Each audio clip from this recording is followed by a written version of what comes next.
प्रिय बंधुगण, आज आपके साथ हम एक कथा बोलते चाहे। आप सबके नमस्कार। मनुष्य आज के दिने आनंद प्राप्त करते चाय, किंतु से आनंद का कथाय कथाय वो पाबे এটা আমরা জানি না।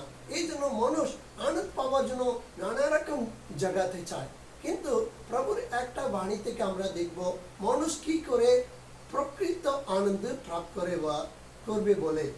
মানুষ অন্ধবিশ্বাসের মধ্যে অনেক নানা রকম ও আনন্দ প্রাপ্ত করতে চাইছে, কিন্তু অন্ধবিশ্বাস কখনো তার জীবনে সত্য আনন্দ প্রকৃত আনন্দ দিতে পারে না। কিন্তু মানুষ জানে না কোনটা বিষয়তে মানুষের প্রকৃত আনন্দ আছে। কিন্তু বাইবেল বলে মানুষের জন্য প্রকৃত আনন্দ আছে সত্য ঈশ্বরের কাছে। সত্য ঈশ্বরের কাছে আসলে, সত্য ঈশ্বরকে জানলে মানুষের জীবনে প্রকৃত আনন্দ ও প্রাপ্ত করতে পারবে। ঈশ্বরের বাণীতে বলা যায়, ভজন সংহিতা গীত সংহিতা 16 অধ্যায় 11 বাণীতে, তুমি তোমাকে জীবনের পথ জানাবে, তোমার উপস্থিতিতে অসীম আনন্দ, তোমার ডান হাতে চিরকালে আনন্দ থাকে। ঈশ্বরের পদ্ধতিতেই মানুষের আসল অসীম আনন্দ আর চিরকালের আনন্দ আছে। যদি আপনি ওই ঈশ্বরের কাছে আসলে সত্যি করে পাবে। ওই ঈশ্বরের নাম আছে প্রভু যীশু খ্রিস্ট।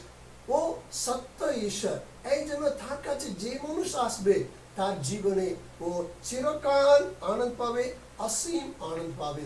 সেই আনন্দ আপনি প্রাপ্ত করুন, আপনি আনন্দে জীবনে থাকুন। ধন্যবাদ। আসল আনন্দ আর নকলি আনন্দ কেমন থাকে আজকে দেখুন। মানুষ যখন একটা মহিলা ও বুজুর্গ বয়স হয়ে যায়, তার সারে চুল পড়ে যায়, কিন্তু ও মহিলা কি করে একটা সিনথেটিক ওয়ালা একটা চুলকে কিনে নিয়ে রাখেন, কিন্তু এটা তার জীবনে আনন্দ দিতে পারবে? ও কখনো এটা আনন্দ দিতে পারবে না। কেননা ঈশ্বর মানুষকে যে দান দিচ্ছেন ওই চুলটাই মানুষকে আনন্দ দিচ্ছে। সেরকম মানুষের জীবনে অন্ধবিশ্বাস কখনো তাকে আনন্দ দিতে পারবে না। কেবল সত্যটাই মানুষের জীবনে আনন্দ দিতে পারে। যেরকম একটা মহিলার জন্য এই চুল আনন্দ দিতে পারবে না, কিন্তু ঈশ্বর যে চুল দিচ্ছেন সেটাই আনন্দ দিচ্ছে। সেরকম ঈশ্বর যে আনন্দ দিচ্ছেন সেই আনন্দ আমাদের জীবনে ভালো হবে।